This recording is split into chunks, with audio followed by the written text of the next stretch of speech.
Ready हो जाए।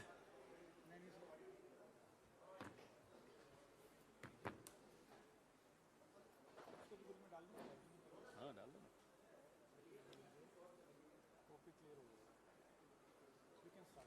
Ready. हम लोग जो 70 के दशक के लोग हैं उन्हें पिक्चरें बड़ी याद रहती हैं उस वक्त की। तो दो जासूस नाम की एक पिक्चर थी जिसका एक गाना था, दो जासूस करें महसूस कि दुनिया बड़ी खराब है। ये जो हमारे यहां दो जासूस हैं, इस देश के जो दो जासूस हैं, उन्हें किसी पे भरोसा नहीं, न अपनों पे, न मीडिया पे, न न्यायपालिका पे, न परायों पे, न एनजीओस पे, न सिविल सोसाइटी पे, आप लोगों पर तो बिल्कुल नहीं है। और इनका दोनों का जब ये अपने राज्य में थे तो वहां की पुलिस को जासूसी में किस तरह से उपयोग उसका करते थे, ये एक ट्रैक रिकॉर्ड रहा है आप सबके सामने, उसको दोहराना अच्छा नहीं है। अभी पूरे खुफिया तंत्र, राज्य के खुफिया तंत्र को कैसे इस्तेमाल करते थे जासूसी में, वो आप सबको मालूम है। अब जब ये यहां आ गए हैं दोनों, तो नए नए सॉफ्टवेयर्स के माध्यम से जासूसी का काम जारी रखा हुआ इन्होंने।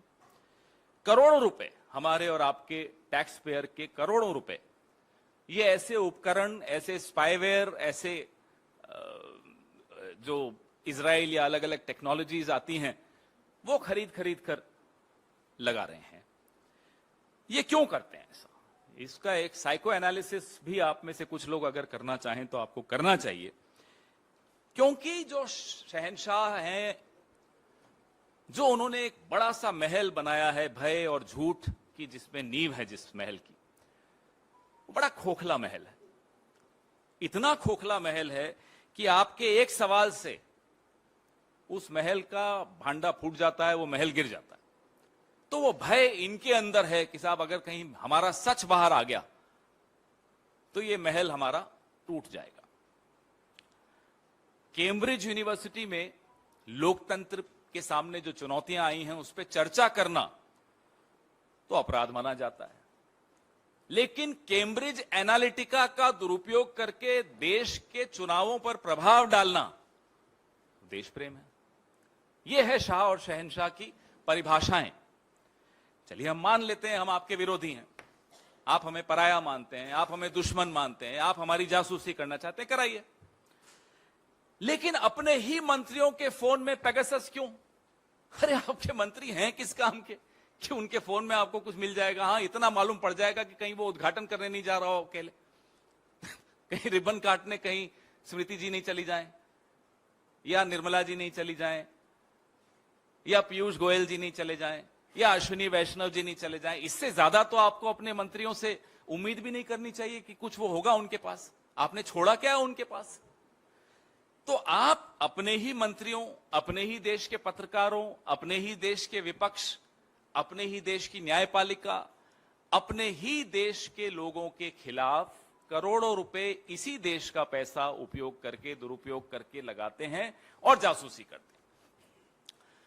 पहले कैम्ब्रिज एनालिटिका तो मैंने जिक्र किया, उससे पहले अगर आपको याद हो फरवरी में मैंने ही इस पर प्रेस वार्ता की थी।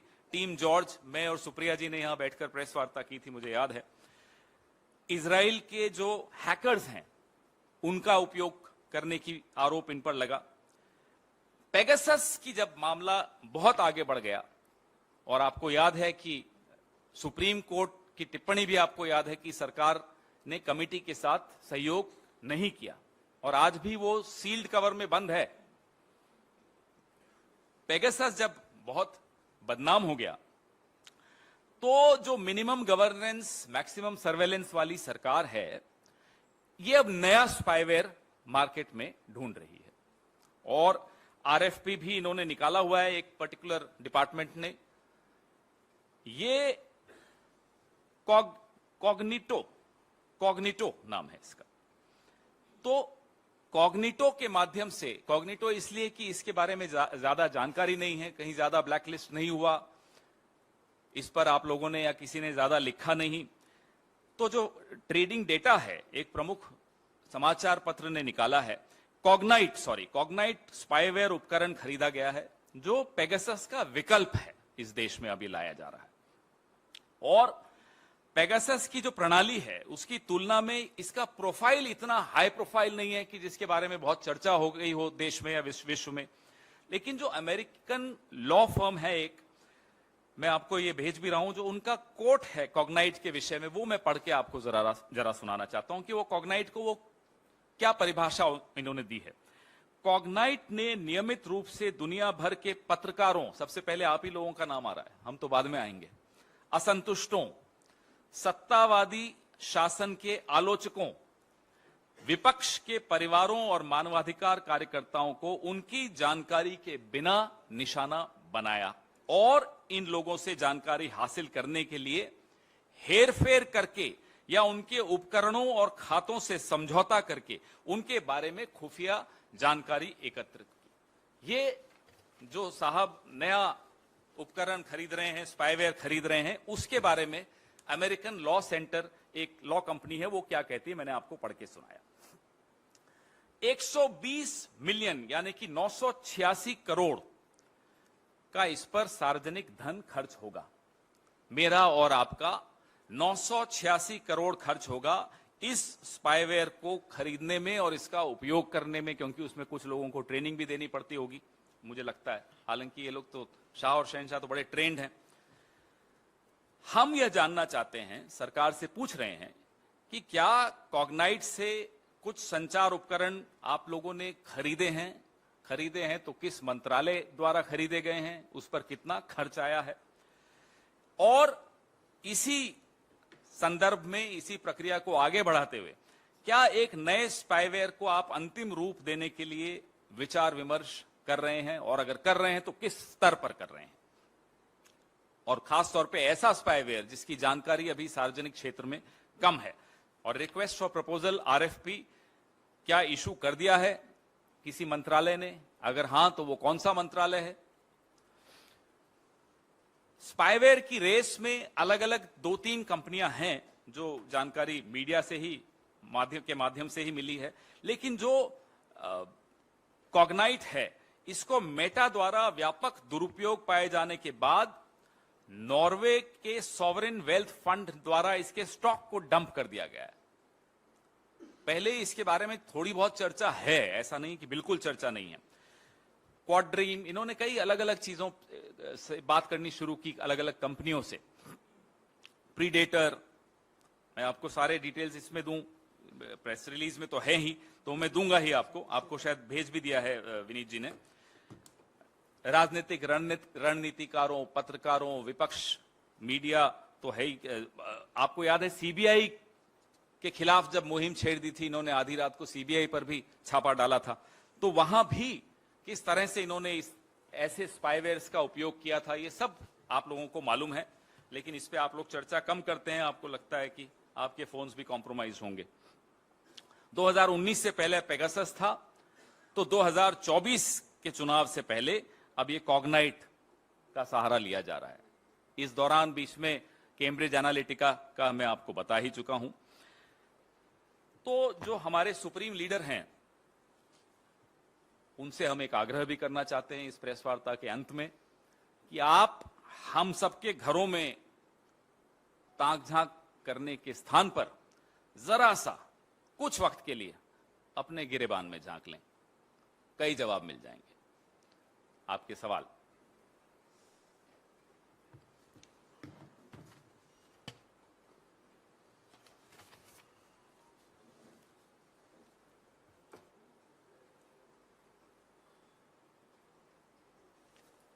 अगर ये स्पाईवेयर से वो 20,000 करोड़ किसके हैं शेल कंपनीज में, शायद उसका जवाब मिल जाए तो हम तैयार है, लगा दीजिए सब जगह। मैंने सोचा था आप पूछोगे, फिर मैं ही काल्पनिक प्रश्न और काल्पनिक जवाब दे रहा हूं। जी,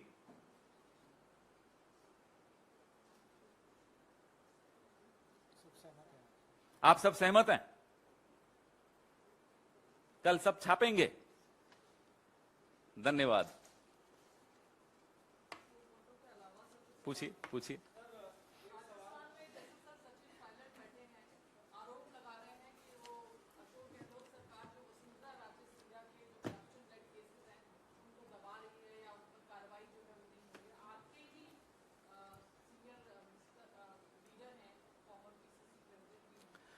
राजस्थान, भारतीय जनता पार्टी के राजस्थान से आने वाले एक बड़े नेता गजेंद्र सिंह शेखावत जी के ऊपर एक जांच चल रही है संजीवनी घोटाले पर। गजेंद्र सिंह शेखावत जी ने हमारे मुख्यमंत्री पर एक मानहानि का मुकदमा दिल्ली की एक अदालत में दायर किया है।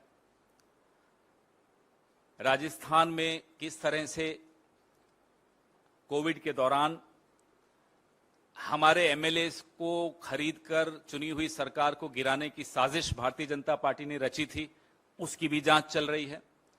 तो ये कहना ठीक नहीं होगा कि जांच नहीं हो रही। जांच हो रही है और किसी को भी अगर शिकायत है तो उन्हें हमारे वहां महासचिव जो हैं, प्रभारी महासचिव, उनके संज्ञान में लाना चाहिए।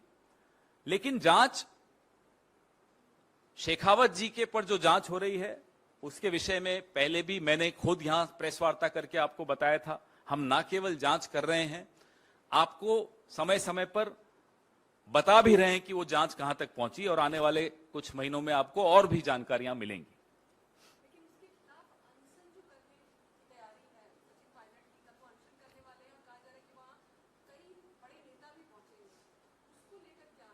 उस पे जो एआईसीसी की तरफ से वक्तव्य आना था वो कल आ चुका है, आप सबके पास पहुंच गया था। उसके अलावा उस पर आज कुछ कहना उचित नहीं होगा। रही बात जांच की, वो मैंने आपको बता ही दिया कि हर पहलू पर जांच हो रही है, ना केवल संजीवनी घोटाले पर हो रही है, लेकिन जो साजिश रची गई थी एक चुनी हुई सरकार को गिराने की, उसमें भारतीय जनता पार्टी के कौन कौन नेता शामिल थे, उनके तार कहां कहां जुड़े हुए हैं, हर पहलू पे जांच हो रही है।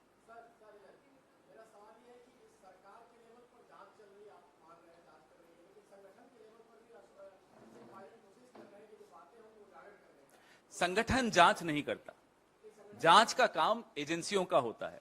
तो संगठन से अगर आप उम्मीद करते हैं कि संगठन जांच करेगा तो माफ कीजिएगा, ये कांग्रेस का संगठन है, भारतीय जनता पार्टी में ऐसा होता होगा, ये स्पाईवेयर में आपको बता ही रहा हूं। तो हमारे यहां ऐसे स्पाईवेयर नहीं होते कि भाई मैं मांग कर लूं कि संगठन जांच कर ले और फिर संगठन ऐसा स्पाईवेयर लगाए, ये कहीं और होता है, कांग्रेस में नहीं होता।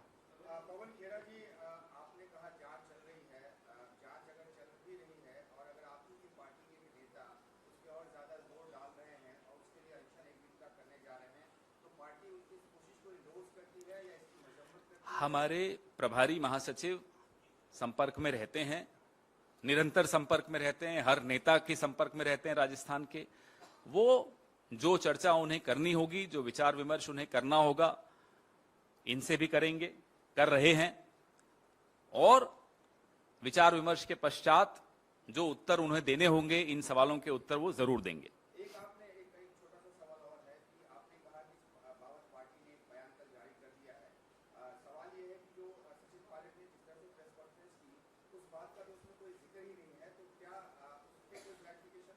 जैसा मैंने कहा, हमारे प्रभारी महासचिव संपर्क में हैं, बने रहते हैं संपर्क में, वो उनसे चर्चा भी करेंगे, कर रहे हैं, और इस विषय में अगर और कुछ कहना होगा तो प्रभारी महासचिव अवश्य इस बात का जवाब देंगे आपको।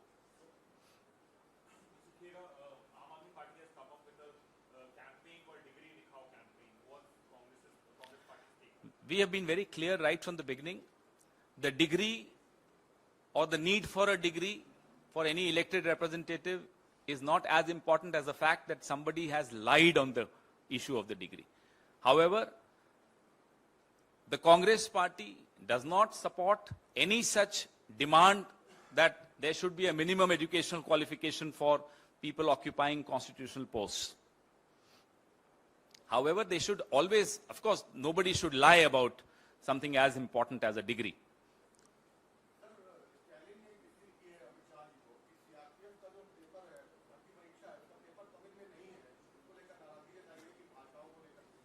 संविधान ने जिन जिन भाषाओं को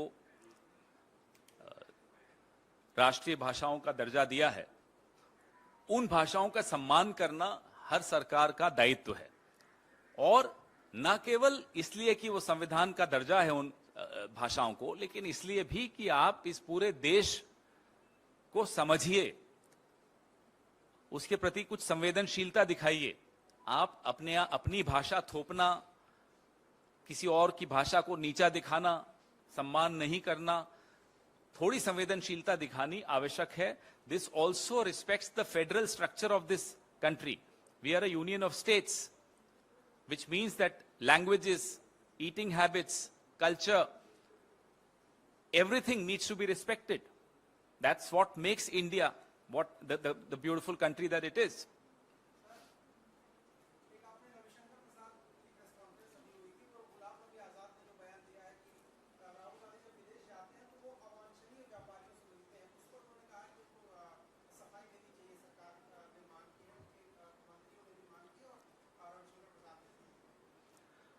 आज मेरे पास गाड़ी है, मेरे पास बंगला है, आपके पास क्या है? किसी ने हमसे पूछा. हमने कहा हमारे पास ईमान है. तो जिनके पास बंगला है उन्हें बंगला मुबारक हो. वो आज किसकी धुन पे आपको ये राग दरबारी सुना रहे हैं, ये मैं भी जानता हूं, आप भी जानते हैं. भारतीय जनता पार्टी पिछले कुछ दिनों से, क्योंकि राहुल गांधी, क्योंकि कांग्रेस पार्टी सुबह से शाम तक मांग कर रही है, अदानी मामले में जेपीसी की मांग कर रही है, अदानी मामले में सवाल पूछ रही है, तो भारतीय जनता पार्टी पिछले कई दिनों से लगातार ऐसे लोगों का इस्तेमाल कर रही है ध्यान हटाने के लिए जो पहले कांग्रेस में थे. थोड़े दिन पहले महाराज भी आए थे एक, अब आजाद आ रहे हैं, लगातार कुछ न कुछ राग दरबारी में सुना रहे हैं. तो ये राग दरबारी आप सुनिए, मनोरंजन अच्छा होता है, एंजॉय कीजिए, लेकिन हमारे सवाल फिर हम दोहराएंगे. और जो राग दरबारी सुना रहे हैं आपको, उनसे पूछिए कि अदानी मामले पे आपको क्या कहना है. फिर वो जो जवाब दें उस पर हम फिर चर्चा करेंगे आपके साथ. जवाब मिलेगा नहीं आपको.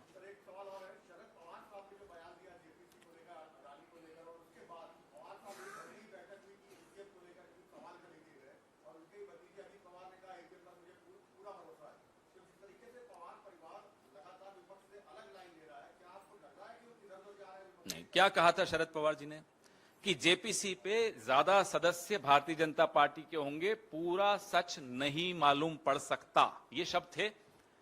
इन शब्दों में आपको क्या बुराई नजर आ रही है? ये तो हम सब जानते हैं कि जेपीसी में उन्हीं के लोग ज्यादा होंगे. ये भी हम जानते हैं कि कुछ ऐसा सच है. शरद पवार जी भी यही कह रहे हैं, कुछ ऐसा सच है ना जो नहीं मिलेगा. लेकिन जेपीसी की मांग क्यों की गई?